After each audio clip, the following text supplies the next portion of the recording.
32 states and counting. Why parents' bills of rights are sweeping the United States. Let's dive into the details, shall we? When it comes to parental bill of rights, not all legislation is created equal. The House on Friday narrowly passed House Resolution 5, known as the Parents' Bill of Rights Act, which would amend existing federal education laws. A parental rights amendment to the U.S. Constitution also has been proposed. Multiple pieces of proposed legislation at the state level seek broad protections for parents using language such as to direct the upbringing of their children. A bill in Arkansas, meanwhile, revolves around medical records when a child is removed from parental or guardian custody. And legislation is in Connecticut would create a bill of rights for parents of students learning English as a second language. The proposed laws have fueled questions about the role parents should play in their children's education. At the same time, they have fanned partisan flames, weaponizing a long-standing concept, parental rights, that academic experts and advocates alike say should not be politically charged. So what's driving all of this? Will Estrada, president of the Parental Rights Foundation, says the pandemic accelerated parents' desire to have more say in children's schooling regardless of political inclinations. There's varying degree of what parents want as a response, he says. But I think the fact that you have such a broad range of parental rights legislation really speaks to the fact that the legislators and elected officials are trying to respond to the concerns. As of mid-March, proposed parental rights legislation has emerged in at least 32 states, up from 18 states in 2022, according to the National Conference of State Legislatures. In some states, lawmakers are considering 2 or more pieces of such legislation. What's in a term? In Connecticut, the strife over parental rights may land on the steps of a public university.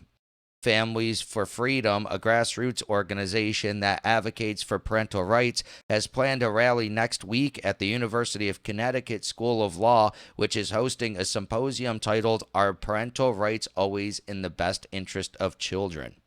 Susan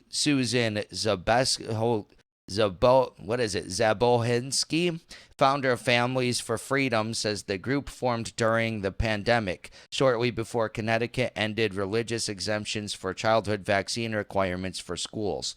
Now it numbers roughly 1,700 followers on Facebook and 200 active members throughout the state, she says. For Ms. Zabohinsky, whose daughter attends a private Christian school, the group's work is guided by what she sees as a societal chipping away at the family unit. In action, she says, their work involves educating people in towns across Connecticut about the legislative process and parental rights. When people feel educated on a subject, I think they feel a little more empowered, she says. The nationwide parental rights movement, however, has taken heat for association with hostile interactions at school board meetings where hot-button issues such as pandemic protocols, critical race theory, sex education, and gender identity have sparked public outcry. Part of the problem is the discourse surrounding the term parental rights, says Natalia Padzella, a historian and author of Classroom Wars, Language, Sex, and the Making of Modern Political Culture. It's often used to describe conservative activism around education, which she says, while accurate in some respects, leads to an impoverished understanding of an issue with far greater nuance.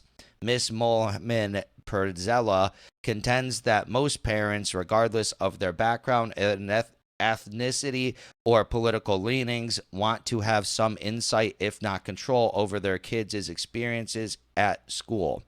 She points to a Supreme Court decision this week as an example of a parental rights issue.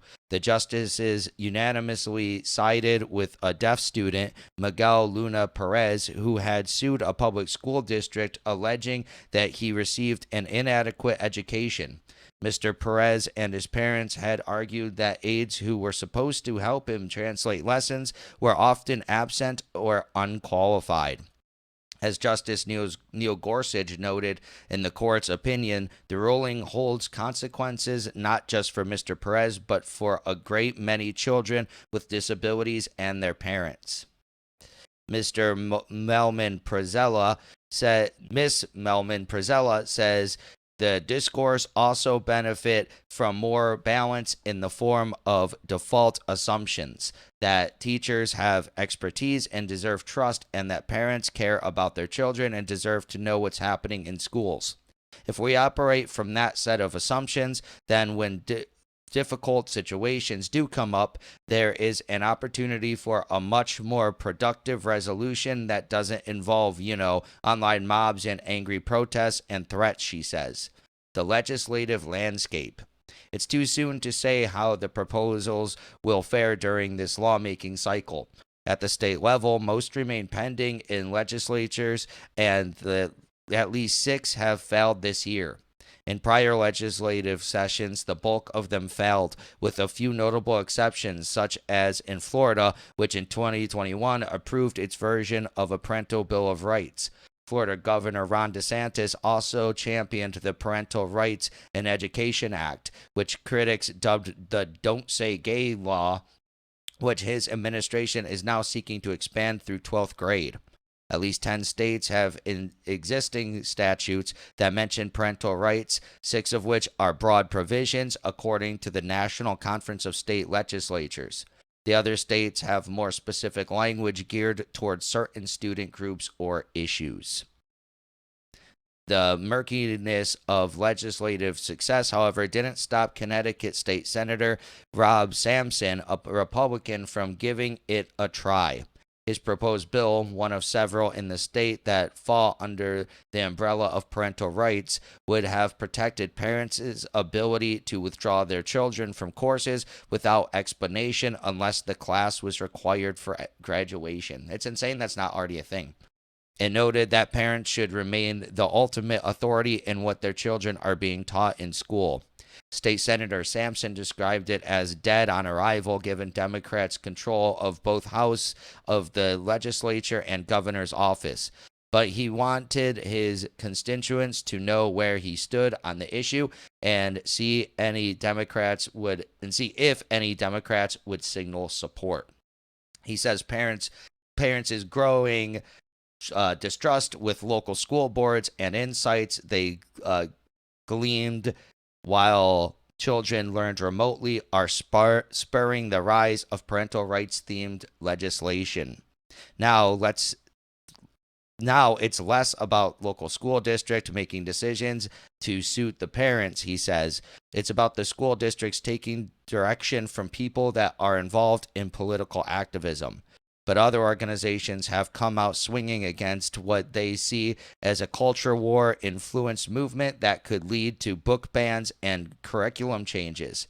Ariel Taylor Smith, Senior Director of Policy and Action at the National Parents Union, says the proposed legislation creates unnecessary tension and distracts from more important concerns.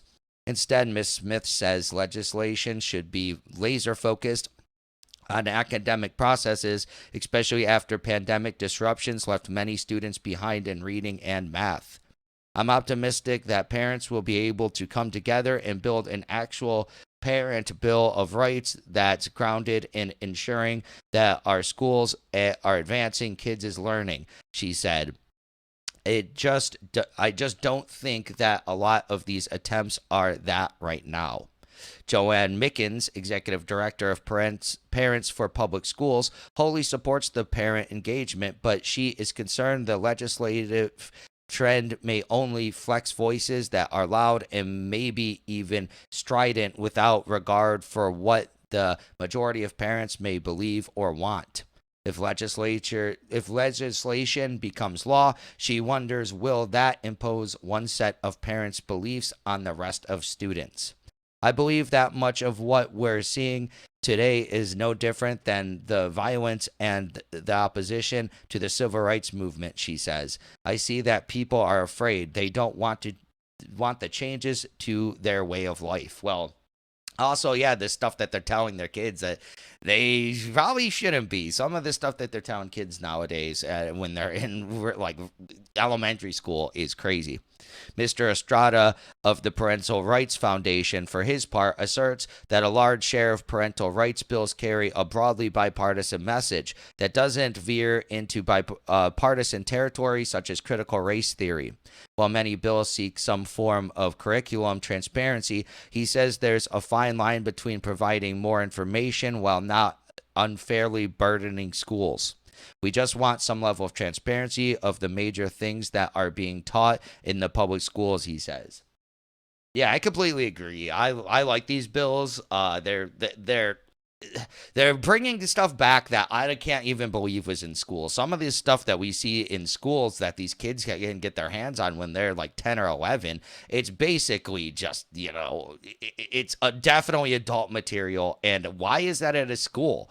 It's insane. Why is that in any school? Why is that even in a high school? It's like, why would you be putting adult material in schools at all, even universities? It's even if all the kids are adults that go there, technically 18 plus, why are they? That's not what schools are supposed to be for, unless it's like a filmmaking school or something, I guess, and there's some stuff in the archives like, okay, this is how you make this type of film. But aside from that, why would any adult material ever be in schools? It doesn't make sense to me. And all this stuff that they during the pandemic, it was crazy. They're like, don't tell your parents this stuff. Make sure they're not in the room. And then imagine being a parent is hearing that. It's just like, why would anyone ever say that to a student? The parents should know everything that's going on with their students, especially a lot of these teachers nowadays. They're just basically just activists, and they go on TikTok and literally say, hey, I'm doing this to train the next generation of activists, essentially. So it's like, what is that? They're not. The one woman, she was like, I think we should stop doing any academic stuff for the year and teach people to be anti-racist. It's like, it's crazy people send people to public schools. These people are suing public schools and all this. I just want to see a whole change back to before public schools in the 20th century.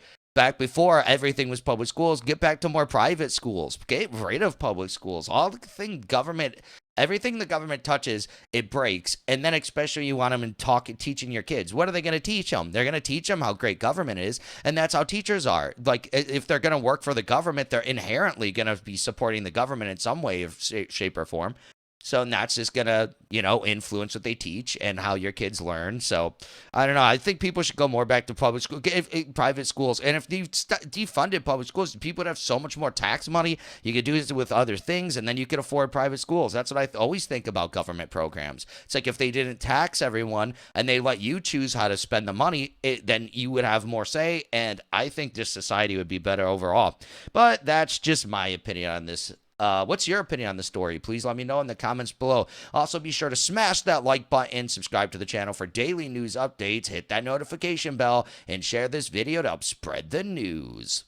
Thank you so much for watching, and I'll catch you in the next one. Peace.